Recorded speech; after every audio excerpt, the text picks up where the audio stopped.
All right, it's my pleasure to introduce Dylan Michaud. He's a PhD candidate at the Atlantic Veterinary College within the University of Prince Edward Island under the supervision of Dr. Mark Fast. His primary research aims have been to investigate the evolutionary history, developmental pathways, and host pathogen interactions of the ectoparasitic copepod L. salmonus. In today's presentation, Dylan will discuss a project in collaboration with the University of Bergen, which was aimed at better understanding the molting pathway of L. salmonus. Take it away, Dylan. Thank you very much. Everybody can hear me all right? Yep, sure can. Awesome, thanks. So thank you. As mentioned, my name is Dylan Michaud. I'm currently a PhD student at the Atlantic Veterinary College in PEI, Canada. This is our current fish health group, and we cover a range of different fish health research. For example, Laura gave a great presentation last week on viral infections of Atlantic salmon. My role within the group is mainly parasitic infections of salmonids, and the majority of my research efforts have been focused on this parasite in particular, Lepidoptera salmonis. So L. salmonis is commonly known as the salmon louse or sea lice, and they're an ectoparasitic copepod from the order Caligidae. They attach to the surface of their host, and initially they feed on the mucus. And as they mature and get larger, they start to feed on the skin, and eventually you get to the point where you can have an adult female taking up blood meals. And of course, this results in lesions on the fish, which can then lead to osmoregulatory distress and increased susceptibility to secondary infections. There's been a lot of research on the specific parasite, driven partly by the large impacts that it has on the aquaculture industry. Treatments for L. salmonis are often quite expensive, and infestations on farms often result in reduced feed conversion efficiencies and decreased growth rates, leading to ultimately a downgraded final product. And for some perspective, L. sal is responsible for global economic losses to the aquaculture industry exceeding that of $1 billion annually. This is the life cycle of L. sal. It consists of 2 free-living nuclei stages, followed by the infective Copepodid stage. The Copepodids are capable of strong swimming behaviors, and they actively seek out their salmonid hosts. Once attached to the surface of their hosts, they can then molt into the calamus stage, which they are then stationary on the fish's surface, and they are hooked on by a specialized frontal filament. The lice then molt into the pre-adult and adult stages, which they become mobile once again. They move to preferred areas on the surface of the host and begin exhibiting mating behaviors and more aggressive feeding. There are a number of control strategies for L. salmonis. The main overarching topics would be chemical therapeutics and mechanical and biological treatments. A few examples would be for mechanical, having deep net lighting for lower feeding in the water column, as well as putting skirts along the first 3 meters of the water column around the nets, such that the copepodids, which often occupy that space, can't as easily access the hosts. Or a more active mechanical treatment would be, there are new ships that have come out that are specialized for running fish through either high pressure treatments, which is called a hydrolyzer, or through a hot water bath, which is called a thermalizer. From a biological standpoint, biological control, there's been a lot of research efforts into cohabiting salmon with wrasse or feeder fish, which can then see the mobile stages of the louse and hopefully would pick off all the gravid females such that the reproductive capacity of that area is reduced. And I think just for some perspective, a good benchmark for gauging the seriousness of a disease in general is, it's an issue when lasers start to get involved.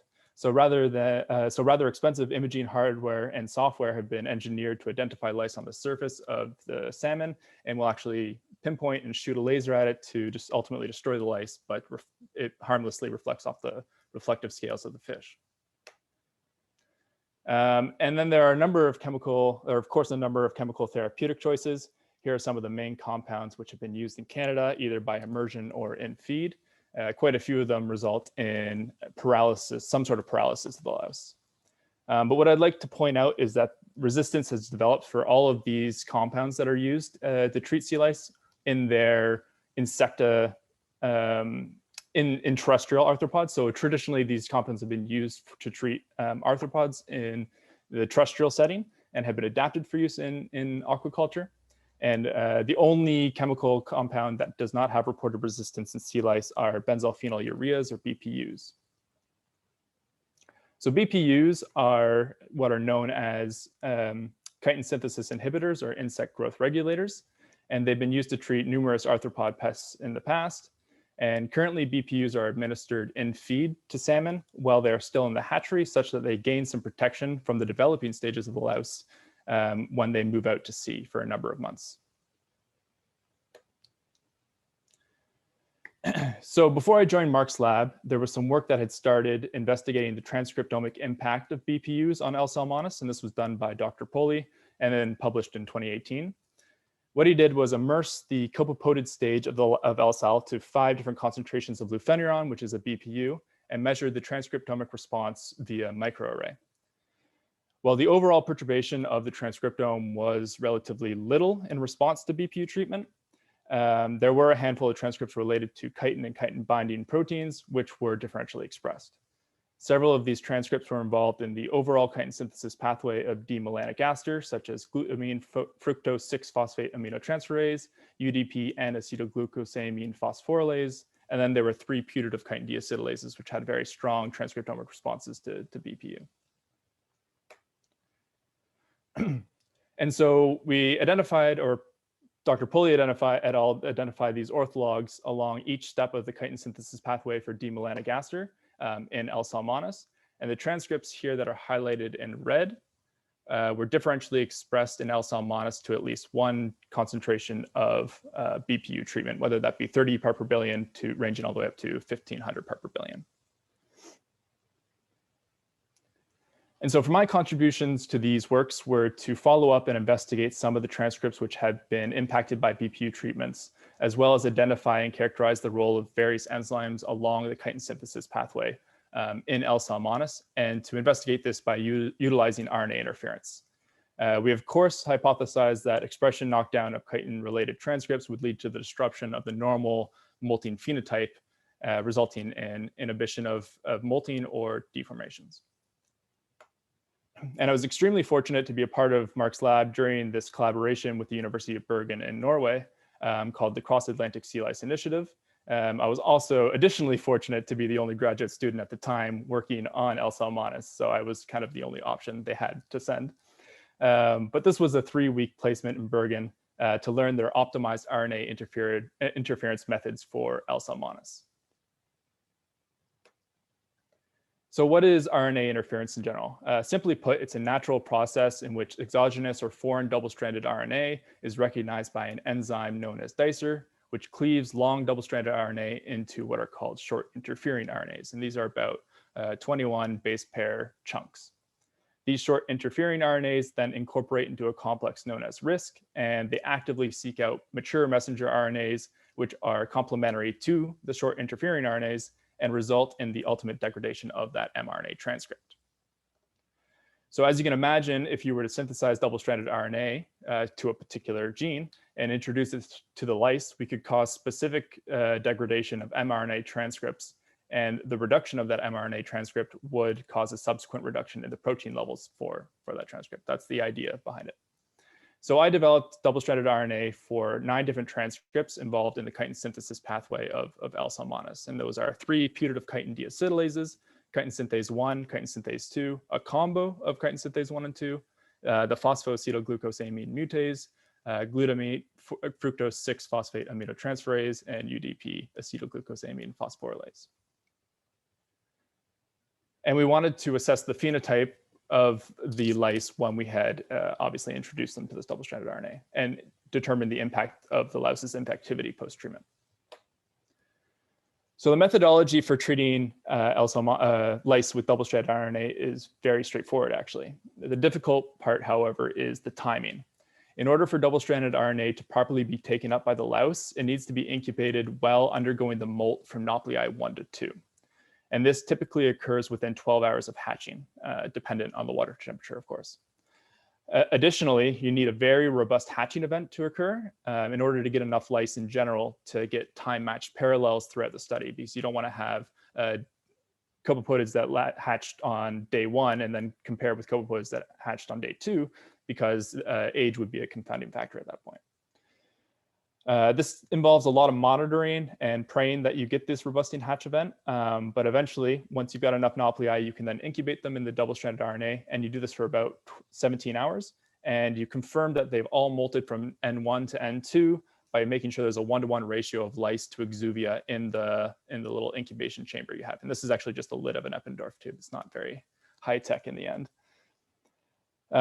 We then developed the lyse to the copepodid stage, where this is the first point that you might be able to see some abnormalities due to your double-stranded RNA treatments.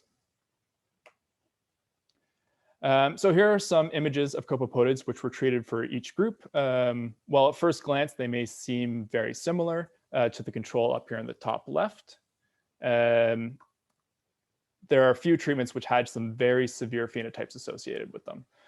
Mainly chitin deacetylase 5956, chitin synthase 1, and the combo of chitin synthase 1 and 2 all have major issues with their swimming appendages. Additionally, although it's hard to tell in these images, they're upside down. Their dorsal side is actually flat to the dish rather than facing towards the camera in the control.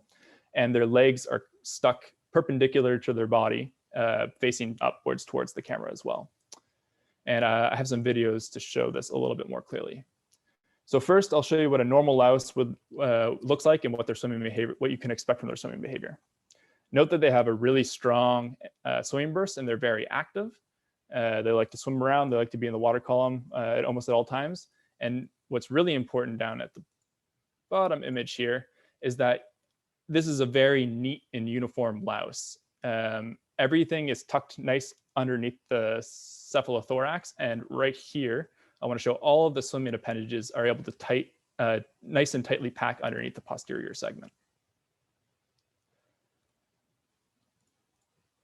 So when we look at one of our knockdown groups, chitin deacetylase 5956, right off the bat, even though I've given the Petri dish a big shake there at the beginning, there's very little activity. So very weak swimming activity, and any motions that they do have are much smaller bursts, and their backs are not really coming off the Petri dish. It's almost like they're scooting along the bottom of the dish. So they're not really able to suspend themselves in the water column.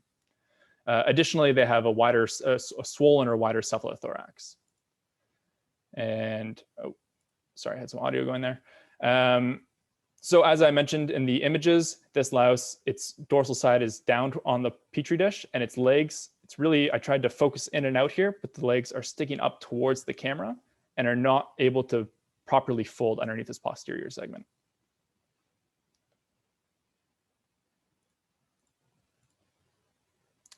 And this is also a very similar phenotype with chitin synthase 1, overall weak swimming activity and not able to suspend themselves in the water column. And the image down here gives a very good look at how their legs are stuck. Yeah. So as he's swimming, we've gotten him kind of on his side, and you can see the legs here are permanently stuck out in this motion. They're not able to fold underneath, and they're stuck out almost as if they're paralyzed. And the range of swimming motion they have is reduced as a result. Furthermore, up here, the specialized secondary antennae, which they use to help hook onto the fish, are very, very swollen and are likely ineffective. But we don't know that they're ineffective or not. So we followed up with, and we wanted to determine whether the impacts followed through on the infectivity of the lyse post double-stranded RNA treatment. So I counted out exactly 100 copepodids per treatment and used 100 copepodids to infect 3 tanks housing 1 fish in each tank. So one column would be for 1 double-stranded treatment, each tank having 1 fish in it, and each tank getting 100 lyse to infect. We placed filters on the outflow and collected the water for 2 hours post-infection and counted all the individuals which were washed out during that time. Additionally, 14 days post-infection, we calculated all the lyse that were still attached to the host, which would be at the calamus 2 stage at that time. So from these measurements, we were able to calculate an infectivity potential for each treatment. The majority of fragments ended up being quite similar to the control, where there's about 15 to 20 lyse that were found on the surface of the host 14 days post-infection. However, for chitin synthase 1, chitin deacetylase 5956, and GFAT, as well as the combo of chitin synthase 1 and 2, there were 0 lice attached to the host 14 days post-infection. So none of the lice were able to fully attach to the fish, or if they did attach to the fish, they were not able to successfully molt to the next life stage and eventually perished. And anywhere from 60 to 90% of the lice were found in that initial, and that's what this blue bar is showing, is the initial 2-hour outflow count that we got from the tanks. About 60 to 90% of the lice were flushed out, so they weren't able to attach to begin with.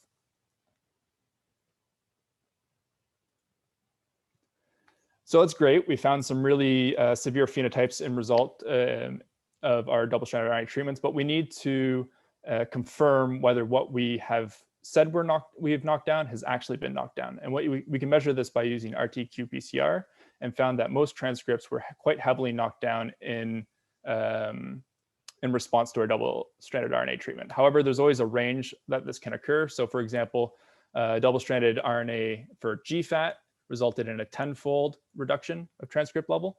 However, double-stranded UAP was only about a 2-fold reduction. And so this might influence the results based on how much residual protein there is and how much we're knocking down. Additionally, we wanted to check how these transcripts were impacted across the chitin synthesis pathway for each knockdown group. So is there any impacts from knocking down one portion of the chitin synthesis pathway on another spot in that pathway? In short, we noted that the gene expression knockdown impacted other genes along the chitin synthesis pathway, some of which appear to be operating as a compensation mechanism. I'll show you what I mean by that in this somewhat messy diagram here. Everything in black and white is the normal chitin synthesis pathway that you would expect in Drosophila melanogaster or L. salmonis, and everything that's colored showing some type of compensation or some response to having that particular gene knocked down.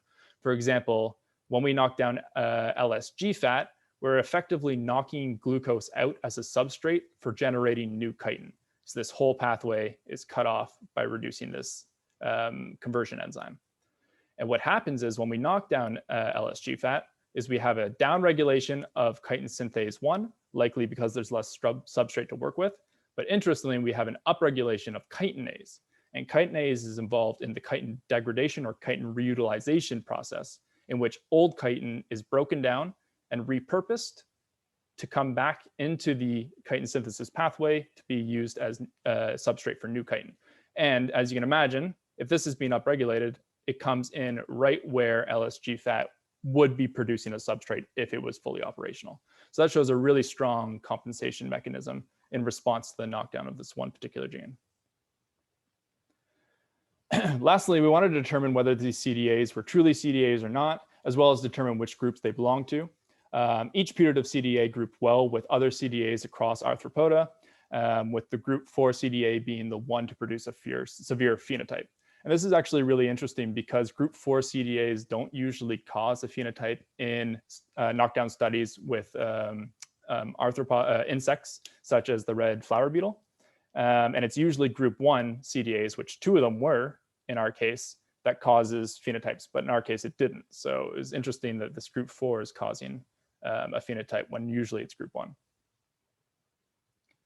So in conclusion, we've provided an elucidation of the chitin synthesis pathway and the degradation pathway of L. salmonis, and it will be essential for the future sustainability of the salmonid aquaculture industry, as currently the only chemical therapeutic that we talked about, BPUs, are the only one with no resistance described currently in L. salmonis.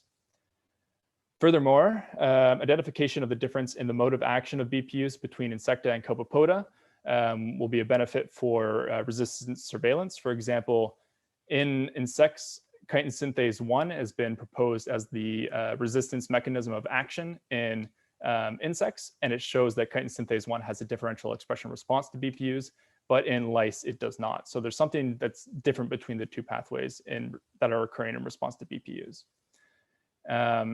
And lastly, we demonstrated that there's complexity within this pathway and the potential for compensation mechanisms within the chitin synthesis pathway.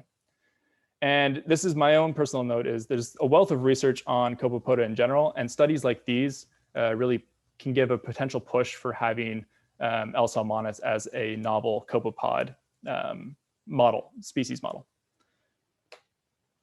But I would like to thank all of our funding agencies, especially the people over in the University of Bergen, who helped me learn all these techniques. And of course, Dr. Mark Fast's lab for being able to send me over there and have a really great opportunity to learn these techniques and travel over to Norway. So thank you. I'll take any questions. Great presentation, Dylan. Interesting stuff, very innovative approach. All right, Chris Whips, I see your hand up. Yeah, thanks, Nick. Dylan, that was a great talk, fascinating research. You got me thinking about all sorts of interesting ways to apply such things to stuff I'm working on as well. I'm curious, what's the next step? And well, maybe there's multiple next steps. Yeah. I guess what I'm thinking is, what do you see as like the ultimate way to apply this technology to, you've got fish in a net pen.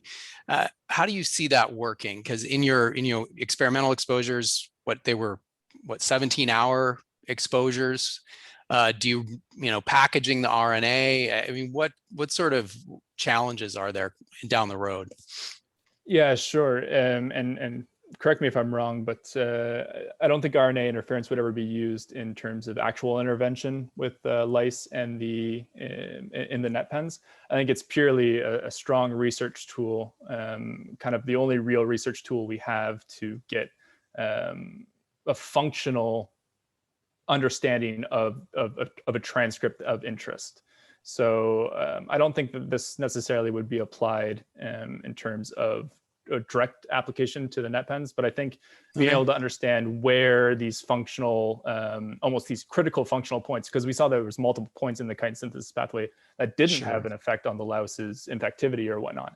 So we kind of have narrowed down where in the pathway, in this study at least, where in the pathway BPUs might be operating on the louse to impact their molting ability, which would then lead us to having better resistance surveillance. But I think RNAi is kind of really our only tool to get a real good functional sense of what our transcriptome Got it. is showing us. Yep. Cool. Thanks. Say, Dylan, why couldn't the RNAi be used as the therapeutic? I mean, if you can figure out how to package it within a benign bacteria or something and deliver it in a way that sort of gets to them quickly. Right. I think it's a big question. It depends on where you're living at the time. I know in Bergen, when they treat lice with RNAi, they're technically considered as GMO. So they're genetically modified organisms at that point, even though you haven't really done anything to their genome. So at that point, you've kind of got a logistics or policy issue of whether you can release GMO animals into the wild or not. And I think the issue with RNAi would be to do that on a large enough scale, as well as the effects of RNAi aren't really long lasting. So when you do RNAi, as the way I've done it here, we stopped it at 14 days post-infection because at that point, the lice have likely recovered from the treatment anyways. And if you were to follow up with the later life stages, you'd have to actually do an injection of a double-stranded RNA to continue maintaining that low transcript abundance. So I think at the point you would have to have some way of continually knocking down that transcript because the double-stranded RNA is finite, so it's going to get used up at some point, and if the organism survives, then it will end up recovering from it anyways. I'm not quite sure if that was what you were looking for. That's exactly right. And your first point there about the regulatory implications, it's going to vary. And for and I mean, if global impacts, you're dealing with a lot of jurisdictions. If you wanted a long-lasting impact, then you would want to look at something like CRISPR. But there's a plethora of issues with trying to get CRISPR to work in lice. You have to kind of inject them at the egg stage, and that's proving to be quite a issue. But there is research going on with that right now. Yeah.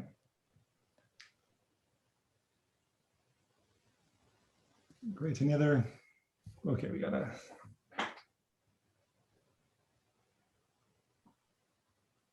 Okay, we have a question here in the chat. Do you think there could be alternatives in salmon louse research where the host would not be used? Oh, so sorry. Trying to get a research model set up so that you don't have to use salmon. I'm sorry, I can't see the chat, unfortunately. I think that is what Larry's getting at, but Larry, chime in if we're missing the point there. Yeah, okay, well, we'll go with that for now. Yeah, I mean, that's optimal. Reducing animals in research is always a goal you should strive for. I think in this scenario, you can absolutely do that if you want to investigate things up to the Copepodid stage, because you don't need a host for that. However, there's been, if you want to do anything past the Copepodid stage, so calamus and onwards, the louse will not molt if it doesn't have an interaction with the fish. I actually had a thought back when I was over in Bergen as to whether we could simulate a fish by putting down fish skin. Essentially, if we could just take sections of a fish and reduce the total number of fish that would end up being used, and see if they attach to this clipping of the skin, whether they would molt to the next stage. I think that would be something that would be interesting. But the issue with requiring the fish for L. salmonis is the fact that they won't molt to the next stage if they don't encounter a host. And also, when we're investigating, a lot of research investigating infectivity is coming up lately. So whether we can reduce the impact of them being able to actually attach to the host and or find the host, et cetera. And I think that involves having to have these kind of normal setups of an infection model. Mm-hmm. All right, Jim Winton, I see your hand up. Hey, Dylan, thanks. That was interesting. I was interested in the compensation mechanisms that you noticed when you would downregulate or interfere with one particular pathway. It looked like there was a compensatory activity, which is maybe not surprising in biology, but is that part of the mechanisms for resistance to some of the drugs that have occurred, or is this tool a way to study that? Yeah, that's a great question. Number one, yeah, it's definitely a tool to study that. I think absolutely. Number two, I'm hesitant to say that compensation itself would be the resistance mechanism. It may be involved, but I think when you get down to having actual strong and resistance to the point where the louse wouldn't be impacted by the drug, we're looking more on the matter of having some type of single nucleotide polymorphism or some increase in metabolic enzymes such as cytochrome P450 that detoxes the animal from the lower or the traditional dose. And that's kind of what we see in terrestrial arthropods. So for example, there was a Japanese grasshopper that had studies for resistance of BPUs. And they found that they had an upregulation of cytochromes to detox, as well as this single nucleotide polymorphism in the chitin synthase enzyme. So I think the more traditional resistance sense, but I would say that compensation would help at some point for sure, though.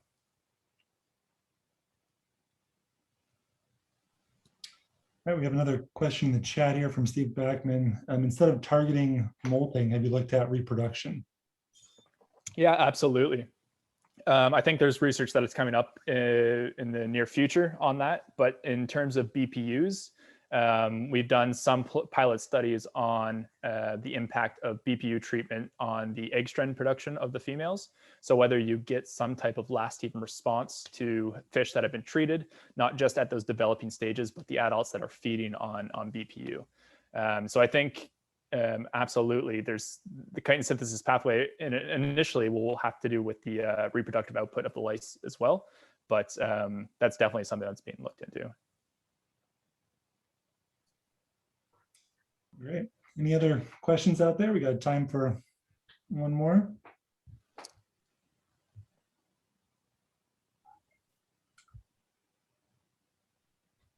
All right, if not, excellent presentation, Dylan. Maybe next time we can get one on the lasers. Those sound pretty cool too.